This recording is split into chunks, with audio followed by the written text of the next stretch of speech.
Hello students, welcome again to learn with दीतिवन। तो हमने लास्ट वीडियो में 85 क्वेश्चन कर लिए थे। अब हम करेंगे 86 क्वेश्चन से स्टार्ट करेंगे, जिसमें हम सुंग वंश, सातवाहन वंश, गुप्त और गुप्तोत्तर काल, इससे रिलेटेड जो भी क्वेश्चन होंगे वो हम इसमें करेंगे। तो अगर आपको वीडियो अच्छा लगता है तो प्लीज़ लाइक किया करें और ज़्यादा से ज़्यादा शेयर करें, और इसके साथ अपने व्हाट्सएप पर स्टेटस भी लगाएं, क्योंकि ये कोई बुरी बात नहीं है, ये अच्छी ही बात है। आप अगर कहीं और टेस्ट सीरीज ज्वाइन करते हैं तो वहाँ आपको पे करना पड़ता है, तो यहाँ आपको सारा मटेरियल जो है वो फ्री में प्रोवाइड किया जा रहा है। इसी तरीके से ये बनाए गए हैं जिससे कि सारा आपका टॉपिक जो है सिलेबस के अकॉर्डिंग कवर हो सके। चलिए स्टार्ट करते हैं। सुंग वंश की स्थापना किसने की? सुंग वंश की स्थापना किसने की थी? इसका सही आंसर है, सुंग वंश की स्थापना पुष्यमित्र सुंग ने 185 ईसा पूर्व में की थी। किसने की थी? सुंग वंश की स्थापना पुष्यमित्र सुंग ने 185 ईसा पूर्व में की थी। नेक्स्ट है 87 क्वेश्चन। महर्षि पतंजलि किस शासक के वंश में थे? महर्षि पतंजलि किस शासक के वंश में थे? इसका सही आंसर है पुष्यमित्र सुंग के शासक के। पुष्यमित्र सुंग जो था, उनके शासनकाल में महर्षि पतंजलि जो थे वो थे। तो महर्षि पतंजलि जो है वो पुष्यमित्र सुंग के शासनकाल में थे। नेक्स्ट है 88। सुंग वंश के किस शासक ने 2 बार अश्वमेध यज्ञ कराया जिसके पुरोहित पतंजलि थे? सुंग वंश के किस शासक ने 2 बार अश्वमेध यज्ञ कराया जिसके पुरोहित जो है वो पतंजलि थे? तो इसका सही आंसर है पुष्यमित्र सुंग के शासन काल में पुरोहित जो पतंजलि थे, जिन्होंने 2 बार अश्वमेध यज्ञ कराया। तो इसे आप याद रखिएगा। नेक्स्ट है 89 क्वेश्चन। सातवाहन वंश की नींव किसने रखी थी? सातवाहन वंश की नींव किसने रखी थी? इसका सही आंसर है सिमुक। सिमुक ने 60 ईसा पूर्व सातवाहन वंश की नींव रखी थी। नेक्स्ट है सातवाहन वंश की राजधानी क्या थी? सातवाहन वंश की राजधानी क्या थी? सातवाहन वंश की राजधानी थी प्रतिष्ठान, और यह गोदावरी नदी के तट पर स्थित है। नेक्स्ट है क्वेश्चन 91। सातवाहन वंश की राजधानी प्रतिष्ठान नामक नगरी किस नदी के तट पर स्थित है? तो सातवाहन वंश की राजधानी कौन सी थी? प्रतिष्ठान। तो यह गोदावरी नदी के तट पर स्थित है। नेक्स्ट क्वेश्चन है 92। अश्वमेध यज्ञ तथा समस्त दक्षिण भारत पर अपनी सार्वभौमिक सत्ता किसने स्थापित की? अश्वमेध यज्ञ तथा समस्त दक्षिण भारत पर अपनी सार्वभौमिक सत्ता किसने स्थापित की?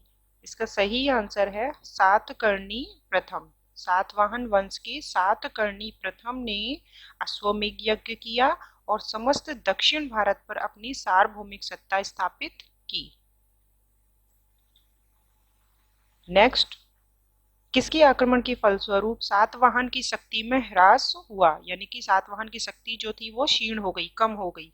किसके आक्रमण के समय? तो शकों के आक्रमण के समय सातवाहनों की शक्ति में कमी आई, सातवाहनों की शक्ति जो है वो नष्ट हुई। तो कुछ विदेशी जातियां थी, जैसे कि शक, कुषाण, हूण, ये सभी विदेशी जातियां थी जिन्होंने भारत में आक्रमण किया। तो इन शकों के आक्रमण के फलस्वरूप सातवाहन की शक्ति जो है वो कमजोर हुई। नेक्स्ट है सातवाहन वंश का प्रतापी शासक जिसने पश्चिमी क्षत्रपों की शक्ति नष्ट कर अपने वंश की नींव रखी। तो क्षत्रप कौन होते हैं? जो राजा होते हैं, जो महान सम्राट होते हैं। सातवाहन वंश का प्रतापी शासक जिसने पश्चिमी क्षत्रपों की शक्ति नष्ट कर अपने वंश की नींव रखी, तो वह राजा थे 23वें शासक गौतमीपुत्र सातकर्णी। सातवाहन वंश के सबसे प्रतापी शासकों में कौन है? गौतमीपुत्र सातकर्णी, ये 23वें शासक थे। नेक्स्ट है सातवाहन वंश का 27वां शासक कौन था? सातवाहन वंश का 27वां शासक कौन था? तो इसका सही आंसर है यज्ञश्री। ये भी सातकर्णी के नाम से प्रसिद्ध है। सातवाहन वंश का 27वां शासक कौन था? यज्ञश्री। नेक्स्ट है सातवाहन के किस शासक ने मुद्राएं चलाई जिन पर जलपोत भी अंकित है। जलपोत यानी कि जो नाव होती है वह अंकित है। तो सातवाहन के यज्ञश्री जो कि सातकर्णी के नाम से प्रसिद्ध है, उन्होंने मुद्राएं चलाई जिन पर जलपोत भी अंकित है। नेक्स्ट है सर्वप्रथम ब्राह्मणों को भूमि अनुदान देने की प्रथा किसने प्रारंभ की। सर्वप्रथम ब्राह्मणों को भूमि अनुदान देने की प्रथा किसने प्रारंभ की। तो ये मोस्ट इंपॉर्टेंट क्वेश्चन है क्योंकि सबसे पहले ब्राह्मणों को भूमि अनुदान देने की प्रथा जो है वो सातवाहन राजाओं ने स्टार्ट की थी। नेक्स्ट है क्वेश्चन नंबर 98। सातवाहन राजाओं ने पश्चिमी दक्कन में अनेक चैत्य व विहार बनवाए जिनमें कौन सा चैत्य सुप्रसिद्ध है। चैत्य यानी कि जो मंदिर की तरह और विहार यानी रहने के जगह। तो जिनमें कौन सा चैत्य जो है वो सुप्रसिद्ध है। तो इसका सही आंसर है कार्ले चैत्य जो 40 मीटर लंबा है और 15 मीटर ऊंचा है। यह सातवाहन राजाओं ने बनवाया था और यह सबसे सुप्रसिद्ध है। नेक्स्ट है समुद्रगुप्त ने स्वयं को किस प्रशस्ति में भी श्री गुप्त का प्रपौत्र कहा। तो इसका सही आंसर है प्रयाग प्रशस्ति में। और प्रयाग प्रशस्ति किसके द्वारा लिखित है। प्रयाग प्रशस्ति हरिशेन के द्वारा लिखित है जो कि समुद्रगुप्त का दरबारी था। नेक्स्ट है क्वेश्चन 101। श्रीगुप्त के बाद गुप्त शासक कौन बना जिसने महाराज की उपाधि ली। श्रीगुप्त के बाद गुप्त शासक कौन बना जिसने महाराज की उपाधि ली।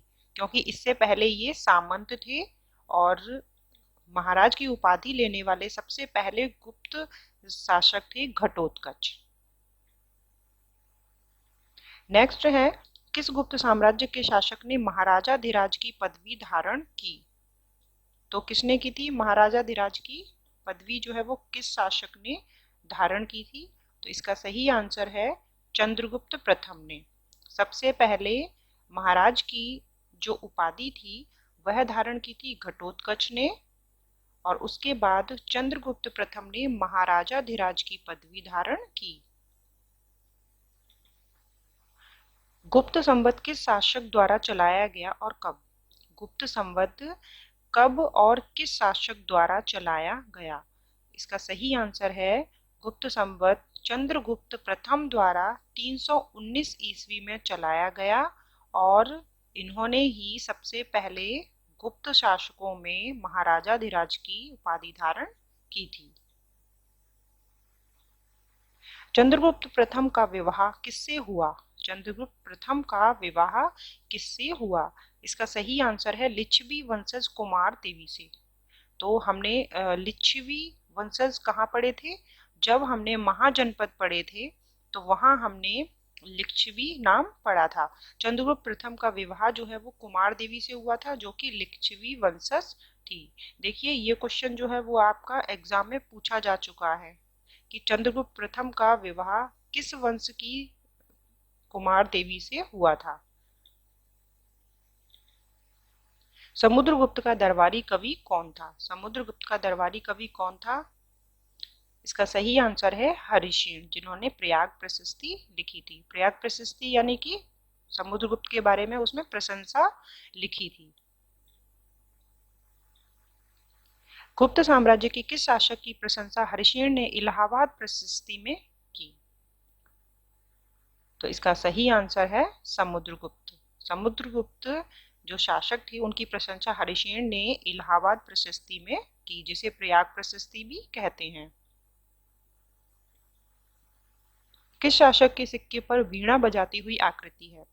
किस शासक के सिक्कों पर वीणा बजाती हुई आकृति है। यानी वो शासक जो है वो संगीत प्रेमी भी रहा होगा। तो इसका सही आंसर है समुद्रगुप्त।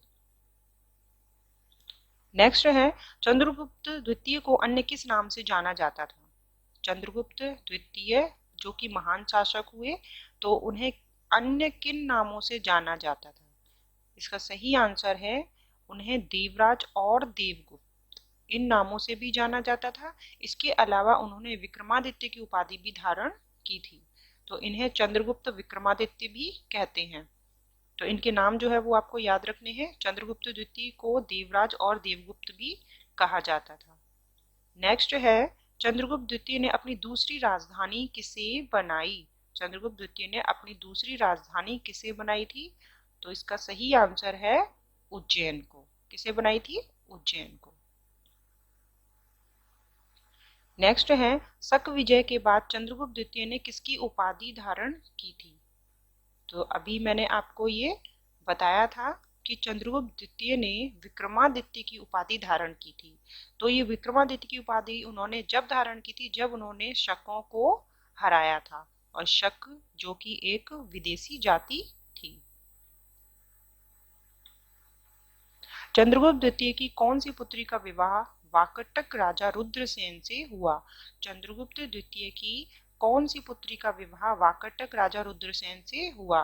तो चंद्रगुप्त जो सेकंड चंद्रगुप्त विक्रमादित्य जो थे, उन्होंने अपने राज्य का विस्तार जो है वो विवाह के द्वारा और विजयों के द्वारा, शासन जो है वो उन्होंने बहुत ज्यादा बड़ा स्थापित किया था।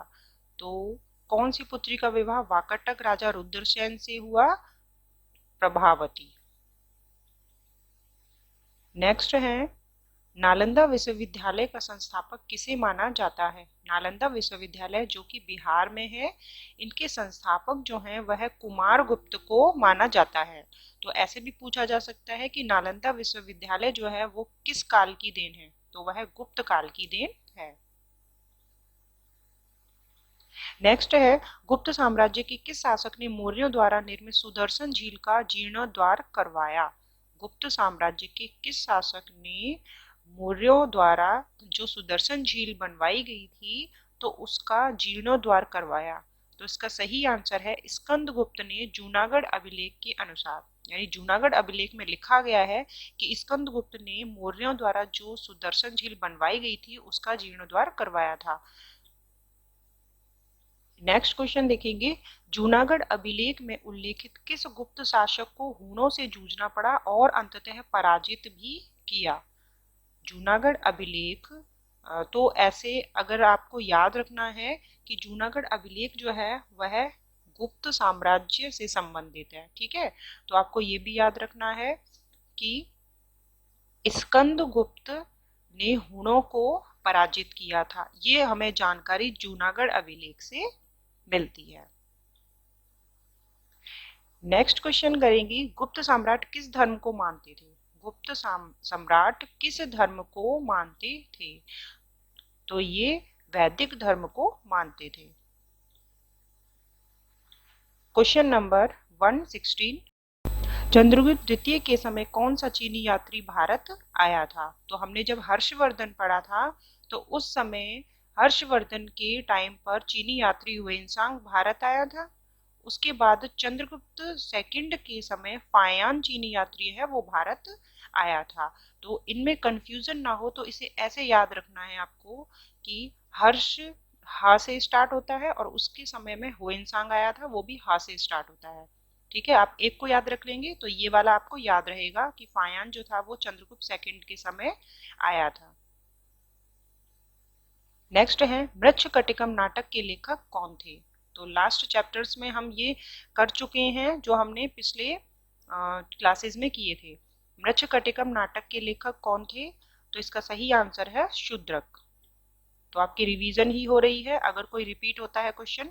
मुद्रा राक्षस नाटक के लेखक कौन थे? मुद्रा राक्षस नाटक के लेखक कौन थे? इसका सही आंसर है विशाख दत्त। विशाख दत्त ने मुद्रा राक्षस नाटक लिखा था।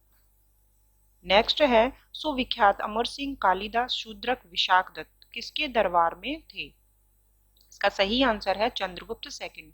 चंद्रगुप्त सेकंड या चंद्रगुप्त विक्रमादित्य के समय नवरत्न थे, तो उनमें चिकित्सक, गणितज्ञ और इसके अलावा कुछ खगोल शास्त्री, ये सभी थे। तो यहाँ पर कुछ नाम है अमर सिंह, कालिदास, शूद्रक, विशाख दत्त, ये सभी चंद्रगुप्त सेकंड के दरबार में थे। और नवरत्न के बारे में भी मैं आपको पहले बता चुकी हूँ। नेक्स्ट है, दशमलव प्रणाली का आविष्कार भारत में किस काल में हुआ?